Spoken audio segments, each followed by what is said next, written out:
జగన్మోహన్ రెడ్డిని నిద్ర పట్టకుండా చేస్తున్నది, చెమటలు పట్టిస్తున్నది, పూర్తి స్థాయిలో భయపెడుతున్నది 4 అంశాలు. 1 కల్తీ మద్యం, 2 కల్తీ నెయ్యి, 3 32 అక్రమాస్తుల కేసు, 4 బాబాయ్ హత్య. ఏదైనా సరే ఎదుటోళ్ళ మీద వేయడం అంటే బట్టని కాల్చి మొహం మీద వేసేయండి, మీరు మసి తుడుచుకోండి అని చెప్పే రకం జగన్మోహన్ రెడ్డి. అయితే కల్తీ మద్యంలో జోగి రమేష్ చేత అడ్డదిడ్డమైన కంపెనీలను పెట్టించి అవన్నీ పెట్టింది కూడా టీడీపీఏ అని చెప్పే ప్రయత్నంలో ఎలా ఇరుక్కుపోయాడో ప్రత్యేకంగా చెప్పనక్కర్లేదు. 2వది కల్తీ నెయ్యి అంటే తిరుమల కొండ మీద జరుగుతున్న ఆల్రెడీ జరిగిన అవినీతి మొత్తాన్ని బయట పెడుతున్నటువంటి బిఆర్ నాయుడు గారి మీద డీప్ ఫేక్ వీడియోలు క్రియేట్ చేసి ఏఐ జనరేట్ చేసి మళ్ళీ ఎలా ఇరుక్కుపోయారో ప్రత్యేకంగా చెప్పనక్కర్లేదు. 32 అక్రమాస్తుల కేసుల్లో నాకు వాటికి సంబంధం లేదని జగన్మోహన్ రెడ్డి అరుస్తున్నప్పటికీ కూడా ఆల్రెడీ 16 నెలలు జైల్లో ఉండి వచ్చినటువంటి పరిస్థితి. 4 ఎప్పుడు మీరు వింటూనే ఉంటారు ఏంటిది అని, బాబాయ్ హత్య కేసు.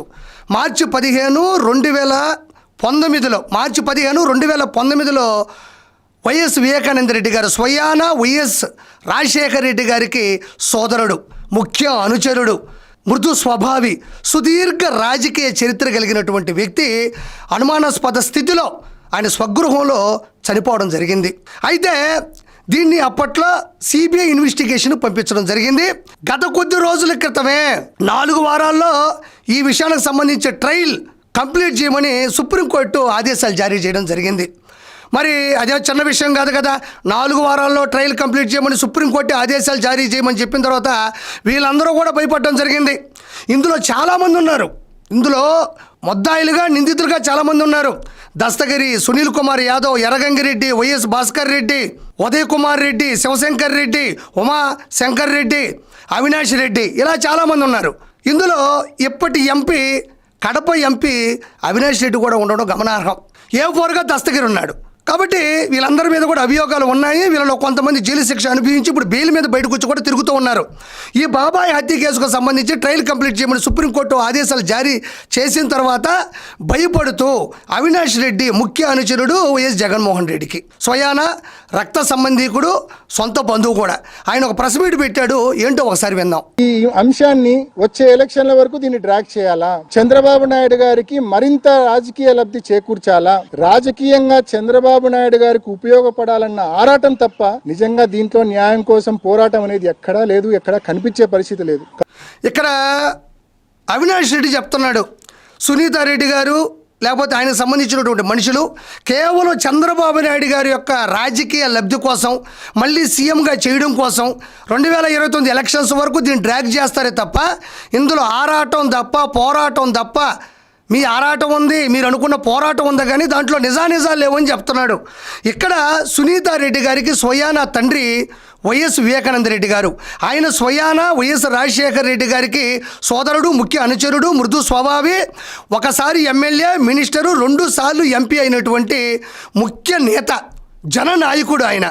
అలాంటి వ్యక్తిని సొంత ఇంటిలోనే నరికి చంపితే అది చూసినటువంటి సునీతారెడ్డి గారు సిబిఐ ఇన్వెస్టిగేషన్ ద్వారా పోరాడుతూ ఉన్నారు. తన తండ్రిని ఎవరు చంపారు, ఎందుకు చంపారు, అంత కిరాతకంగా ఎందుకు చంపాల్సి వచ్చింది, మా నాన్న చావుకి న్యాయం కావాలి, నా పోరాటం ఇప్పట్లో ఆగదు, ఆవిడ తెలిసిన కొన్ని నిజాలు కూడా చెప్పడం జరిగింది. దానికి చంద్రబాబు నాయుడు గారి యొక్క రాజకీయాలకి ఎందుకు ఆపాదిస్తున్నారు, ఎందుకు అనుసంధానం చేస్తున్నారు? ఆయన అంటే ఆవిడ తన తండ్రిని కోల్పోతే తన తండ్రిని ఎవరు చంపారు అని తెలుసుకోవడం కూడా తప్ప, తన తండ్రిని ఎవరు చంపారో వాళ్ళకి శిక్ష విధించండి అని ప్రాధేయపడుతూ సిబిఐ ఇన్వెస్టిగేషన్ ద్వారా నిద్రాహారాలు మాని నడి రోడ్ల మీద తిరుగుతూ కోర్టు మెట్లు ఎక్కుతూ ఉంటే ఒక మహిళ చంద్రబాబు నాయుడు గారి యొక్క రాజకీయ చరిత్రకి, చంద్రబాబు నాయుడు గారి యొక్క భవిష్యత్తుకి దీనికి ఆపాదించడం ఎంతవరకు సమంజసమని నేను ఈరోజు అవినాష్ రెడ్డిని అడుగుతున్నా. ఎవరైనా కావచ్చు, ఏ కుటుంబంలో ఎవరికైనా ఇలాంటి ఒక సిచ్యువేషన్ వచ్చినప్పుడు తన తండ్రికి సంబంధించినటువంటి నిజాలు తెలియాలి అని కోర్టు మెట్లు ఎక్కడం తప్ప, సిబిఐ ఇన్వెస్టిగేషన్ ద్వారా న్యాయం కావాలని అర్థించడం తప్ప తప్పు కాదు కదా. చంద్రబాబు నాయుడు గారు స్వతహాగానే 4 సార్లు ముఖ్యమంత్రి అయ్యారు. ఆయన యుక్త వయసులోనే యూనివర్సిటీకి ప్రెసిడెంట్ అయ్యారు. 28 సంవత్సరాల వయసులోనే శాసనసభ్యుడయ్యాడు. 3 పదుల వయసులోనే 5 శాఖలకు మంత్రి అయ్యారు. ఈరోజు భారతదేశం గర్వించదగ్గ ముఖ్యమంత్రుల్లో అత్యున్నత స్థాయిలో ఉన్నారు. ఈరోజు సునీతారెడ్డి గారి తండ్రి చనిపోతే ఆ తండ్రికి సంబంధించినటువంటి విషయాన్ని చంద్రబాబు నాయుడు గారికి లబ్ధి చేకూరాలి అని సునీతారెడ్డి గారు ఎందుకు పోరాడతారు? ఏ కన్న తండ్రికైనా ఇలాంటి కసాయి మనుషుల మధ్యన ఇంత దారుణం జరిగితే ఇంకొక రాజకీయ పార్టీకి ప్లస్ అవ్వాలని కోరుకుంటారా? సునీతారెడ్డి గారి గురించి పక్కన పెట్టు, మరి వైఎస్ షర్మిలారెడ్డి గారు ఏం మాట్లాడారు? స్వయాన జగన్మోహన్ రెడ్డి గారి చెల్లెలు ఏం మాట్లాడారు ఒకసారి విందాం. ఇది వినండి. మరి చిన్న రాయితో కొడితేనే మీకు హత్యాయత్నంలా ఉంటే రాజశేఖర రెడ్డి గారి తమ్ముణ్ణి, వివేకానంద రెడ్డి గారిని, ప్రజానాయకుణ్ణి 7 సార్లు తల మీద గొడ్డలితో నరికి నరికి నరికి నరికి నరికి నరికి నరికి 7 సార్లు నరికితే ఆయన మెదడులో ఉన్న ఎంకలు కనిపిస్తున్నాయి. మరి స్వయాన జగన్మోహన్ రెడ్డి గారి చెల్లెలు ఆవిడే చెప్తారు, నరికి నరికి నరికి నరికి నరికి నరికి నరికి 7 సార్లు నరికితే ఇక్కడ ఉన్న ఎముకలు కూడా బయటపడుతున్నాయని స్వయాన సొంత చెల్లెలే చెప్తుంది. ఇంతకన్నా ఆధారాలు కావాలా? ఒకవైపు సునీతారెడ్డి గారు ఒకనొక ఛానల్లో లైవ్లో స్క్రీన్ మీద చూపించారు ఆధారాలు. ఎవరికెవరు ఫోన్ చేశారు, ఎవరు ఏ సమయంలో ఎక్కడున్నారు, ఎవరు ఎవరికి ఎందుకు ఫోన్ చేయాలి, ఎలా స్కెచ్ చేశారు, ఎలాంటి పరిస్థితులు నెలకొన్నాయని కళ్ళకు కట్టినట్టుగా మానిటర్ మీద స్క్రీన్ మీద ఆవిడ పత్రికా విలేకరుల మధ్యన సోషల్ మీడియా మధ్యన కూడా చూపించడం జరిగింది. కావాలంటే వెనక్కి వెళ్ళి చూడండి. మరి చంద్రబాబు నాయుడు గారికి సంబంధించినటువంటి రాజకీయాలకి దీనికి ఏమైనా సంబంధం ఉందా? నేను ఈ పాయింట్ అడుగుతున్నా. నేను ఇంకో రెండో పాయింట్ అడుగుతున్నా. చంద్రబాబు నాయుడు గారి విషయం పక్కన పెట్టేసేయండి. స్వయానా చెల్లెలు మాట్లాడుతుంది, 2 చెల్లెలు మాట్లాడుతున్నారు, సునీతారెడ్డి గారు, షర్మిలారెడ్డి గారు. వీళ్ళిద్దరికీ సమాధానం చెప్పే దమ్ము ధైర్యం అవినాష్ రెడ్డి కొందని ప్రశ్నిస్తుండా.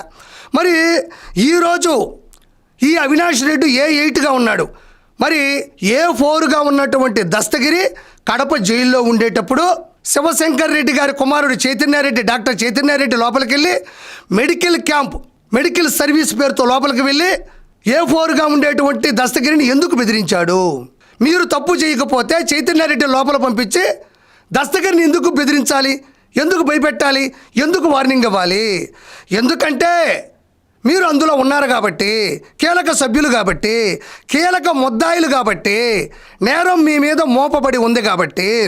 మరి ఈరోజు వైఎస్ వివేకానంద రెడ్డి గారికి పర్సనల్ డ్రైవర్ నారాయణ యాదవ్ ఎందుకు చనిపోయాడు? ఇంట్లో పనోడు రంగయ్య ఎందుకు చనిపోయాడు? కె శ్రీనివాసులు రెడ్డి ఇంకొక పనోడు, ఆయన ఎందుకు చనిపోయాడు? మరి స్వయాన భారతీరెడ్డి గారికి తండ్రి డాక్టర్ గంగిరెడ్డి గారు చనిపోయిన తర్వాత కుట్లేసినటువంటి వ్యక్తి వైఎస్ వివేకానంద రెడ్డి గారికి, ఆయన ఎందుకు చనిపోయాడు? ఆయనకి అనుచరుడిగా వెళ్ళి అసిస్టెంట్గా పనిచేసినటువంటి డాక్టర్ అభిషేక్ రెడ్డి చిత్ర విచిత్రమైన వ్యాధితో అనుమానాస్పద స్థితిలో ఎందుకు చనిపోయాడు అని ఈరోజు నేను ప్రశ్నిస్తుండా. దీనికి రిలేటెడ్గా ఉన్న అందరూ కూడా ఈరోజు భూమి మీద లేరు. వాళ్ళందరూ ఎక్కడికి పోయారు? దీనికి సమాధానం చెప్పే దమ్ము ధైర్యం మరి అవినాష్ రెడ్డికి ఉందా అని ఈరోజు నేను ప్రశ్నిస్తుండా. ఎందుకు కారణం ఏంటి దారుణం? ఎందుకు ఇంత దీనికి వడగట్టారు అంటే కారణం ఒకటే. 2019లో కడప ఎంపీ సీటు అంటే 2 సార్లు ఎంపీగా పనిచేసినట్టు వైఎస్ వివేకానంద రెడ్డి గారికి 2019లో ఎంపీ సీట్ అడిగితే అడ్డుగా వస్తున్నాడు, తనకు ఎంపీ సీటు కావాలి కదా అని చెప్పేసి ఈ అవినాష్ రెడ్డే ఆయన్ని కడతేర్చారు అనేది కొన్ని అభియోగాలు ఉన్నాయి.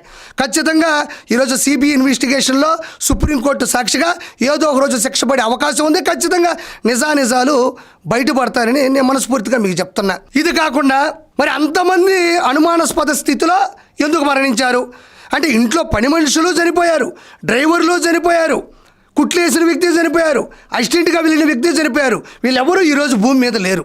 అదే A4లో ఉండేటువంటి దస్తగిరి రీకన్స్ట్రక్షన్ చూపించాడు. స్వయాన వైఎస్ వివేకానంద రెడ్డి గారిని మేము ఎలా చంపామో తెలుసా అని గడియేసే కాడి నుంచి లోపలికి వెళ్ళి బాత్రూమ్ దగ్గర నుంచి మంచం కాడి నుంచి డైనింగ్ హాల్ నుంచి కూర్చున్నట్టు ఈచ్ అండ్ ఎవ్రీ పాయింట్ని చాలా నీట్గా కథా స్క్రీన్ ప్లే దర్శకత్వం చేసి చూపించాడు. ఇవన్నీ నిజాలు కదా. తను బయటకు వచ్చినట్టే చెప్తున్నాడు, ఇది చేయించింది ఎవరో కాదని కూడా చెప్తున్నారు. దీనికి ఎందుకు మీరు మాట్లాడట్లేదు? అంత దమ్ము ధైర్యం మీకు ఎందుకు లేదనేది ఈరోజు ప్రశ్నిస్తుండా. మరి ఆ రోజు వైఎస్ వివేకానంద రెడ్డి గారు చనిపోయిన తర్వాత ఫస్ట్ గుండెపోటు అని ప్రచారం చేసినటువంటి ఛానల్ సాక్షి ఛానల్లోనే వచ్చింది. మొదటగా వచ్చింది సాక్షి ఛానల్లోనే. రెండోసారి వచ్చింది ఇది గుండెపోటు కాదు, గొడ్డలు వేటు అని అందరికీ తెలిసిపోయింది. దీన్ని ఇప్పుడు ఏం చేయాలో తెలియట్లేదు, దీన్ని కొంచెం మ్యాటర్ డైవర్ట్ చేయాలి అని చంద్రబాబు నాయుడు గారికి ఆపాదించడం జరిగింది. ఒకసారి అది కూడా వినండి, ఆ వీడియో కూడా. 3 చోట్ల చూస్తే 3 చోట్ల ఒకే ఒక వ్యక్తి కనిపిస్తాడు, చంద్రబాబు నాయుడు గారు. నాన్నగారు ప్రతిపక్షంలో ఉన్నప్పుడు రాజారెడ్డిగా అబ్బం ఇక్కడ గమనించండి, పాపం అప్పటి వరకు అన్న నిజ స్వరూపం తెలియదు, అన్న అరాచకం తెలియదు, అన్న అధికారం కోసం పదవుల కోసం ఎంతకైనా దిగజారుతాడు అన్న విషయం చెల్లెళ్ళిద్దరికీ తెలియదు. కాబట్టి అమాయకంగా వింటూ ఉన్నారు. చంద్రబాబు నాయుడు గారి గురించి ఆయన ఆపాదిస్తూ ఆయనకు అనుసంధానం చేస్తూ అన్ని చోట్ల చంద్రబాబు నాయుడు గారు ఉన్నారు అని చెబుతుంటే వాళ్ళు ఆ బాధలోనో చనిపోయిన భయంలోనో ఏదో అమాయకంగా వింటున్నారు తప్ప ఈరోజు నిజాలు తెలిసాయి. కాబట్టి అతనితో వీళ్ళిద్దరు ఎవరూ లేరు, సొంత అమ్మాయి ఎలాగూ లేదు, వీళ్ళిద్దరూ ఎప్పుడు కూడా లేరు, ఈరోజు కూడా. అక్కడ మాట్లాడుతున్నది వినండి. చంద్రబాబు నాయుడు నాన్నగారు హెలికాప్టర్ క్రాష్ చనిపోయినప్పుడు అసెంబ్లీలో అన్న మాటలు చంద్రబాబు నాయుడు గారు. ఇక్కడ ప్రజలు బాగా గమనించాల్సిన విషయం ఒకటి ఉంది. ఫస్ట్ గుండెపోటు సాక్షి ఛానల్లో వచ్చింది, జనాలకు తెలిసిపోతుంది అని భయం వేసినప్పుడు గొడ్డలి వేటు. చంద్రబాబు నాయుడు గారు 3 అంశాల్లో ఉన్నాయని చెప్తున్నాడు. అసలు చనిపోయిన వెంటనే దాని మీద ఎలాంటి విచారణ జరపలేదు, కేసు ఫైల్ అవ్వలేదు, ఎలాంటి పూర్తి స్థాయిలో నిరూపణలు లేవు, ఆధారాలు లేవు. వెంటనే బయటకు వచ్చి రాజకీయ లబ్ధి కోసం, రాజకీయ పదవుల కోసం, రాజకీయ అధికార ఆకాంక్ష కోసం, ఆశల కోసం, ఆశయం కోసం వెంటనే చంద్రబాబు నాయుడు గారి గురించి చెప్పేయడమే. నేను ప్రత్యేకంగా చెప్పనక్కర్లేదు. జగన్మోహన్ రెడ్డి ఎలాంటి వాడు అంటే వరదొచ్చినా, దాని ద్వారా బురదొచ్చినా, దాని ద్వారా దురదొచ్చినా చంద్రబాబు నాయుడు గారే కారణం అని చెప్పేటువంటి ఈ వ్యక్తి సొంత బాబాయ్ చనిపోతే కనీసం బాధ లేకుండా, కళ్ళల్లో నీళ్లు లేకుండా ఇంత స్క్రిప్టు రాసుకొని చంద్రబాబు నాయుడు గారి మీద దోసేటువంటి ప్రయత్నం చేస్తున్నాడు. ప్రజలారా, ఆ రోజుల్లో చూడండి ఇది ఎలా మాట్లాడుతున్నాడో చూడండి. విచారణ జరపలేదు, వివరణ లేదు, ఏం జరిగిందో ఎవరికీ తెలియదు. బాబాయ్ చనిపోయాడు, మా బాబాయ్ మాకు చాలా ఇష్టం, నాకు తండ్రి తర్వాత తండ్రి లాంటి వాడు, రాజకీయాల్లో మంచి సలహాలు ఇచ్చినవాడు, మా కుటుంబాన్ని దేవుళ్ళ చూసుకున్నవాడు, ఆయన లాంటి వాడు పోయాడని కన్నీరు మున్నీరు అవ్వాల్సిన సందర్భం. ఖచ్చితంగా సిబిఐ ఎంక్వైరీ వేయాలి, మా బాబాయ్కి ఖచ్చితంగా న్యాయం జరగాలి, మా బాబాయ్ మంచివాడు, ఎందుకు ఇలా చంపారు అని చెప్పాలి తప్ప చంద్రబాబు నాయుడు గారు చేశారు, చంద్రబాబు నాయుడు గారు ముందుగా చెప్పారు అని ఎట్లా అయినా సరే చంద్రబాబు నాయుడు గారిని బ్లేమ్ చేసి ఇతను గద్దె ఎక్కాలన్న ఒక సామెత తప్ప అక్కడ ఎక్కడైనా నిజాలు ఉన్నాయా? ఈరోజు ఏమైంది? ఎంపీ సీటు కోసం అవినాష్ రెడ్డి, ముఖ్యమంత్రి హోదా కోసం నువ్వు ఎంత దిగజారిపోయారనేది ఇంతకన్నా ప్రత్యేకంగా చెప్పనక్కర్లేదు. అన్ని సాక్షి ఛానల్లోనే వచ్చినాయి. గుండెపోటు, గొడ్డల వేటు చంద్రబాబు నాయుడు గారే చేశారు. మొత్తం సునీతారెడ్డి గారు చంద్రబాబు నాయుడు గారి కోసమే పనిచేస్తున్నారు. ఆవిడ ఎప్పుడు పదవులు ఆకాంక్షించలేదు, పదవుల కోసం పోరాటం చేయలేదు, తనకెప్పుడు పదవి కావాలని కోరుకోలేదు. మరి చిన్న ఉదాహరణ ప్రజలారా, వైఎస్ రాజశేఖర రెడ్డి గారి కుమారుడు ఎంపీ ముఖ్యమంత్రి అయినప్పుడు ఆయన స్వయానా తమ్ముడి కూతురు వైఎస్ వివేకానంద రెడ్డి గారి కూతురు ఆవిడ అవ్వలేదా? ఆయన కూడా 2 సార్లు ఎంపీ, ఒకసారి మినిస్టర్, ఒకసారి ఎమ్మెల్యేగా చేశాడు కదా. ఆయన బతుకున్న రోజుల్లోనే, వాళ్ళ పెదనాన్న బతుకున్న రోజుల్లోనే పెదనాన్న లేదా నాన్న నాకు ఇది అవ్వాలి అనుకోని ఉంటే ఏదో ఒక విధంగా ఆవిడ కూడా రాజకీయ నాయకురాలు అయ్యేదే కదా. చనిపోయిన తర్వాత అవ్వాల్సిన అవసరం ఆవిడకేముంది?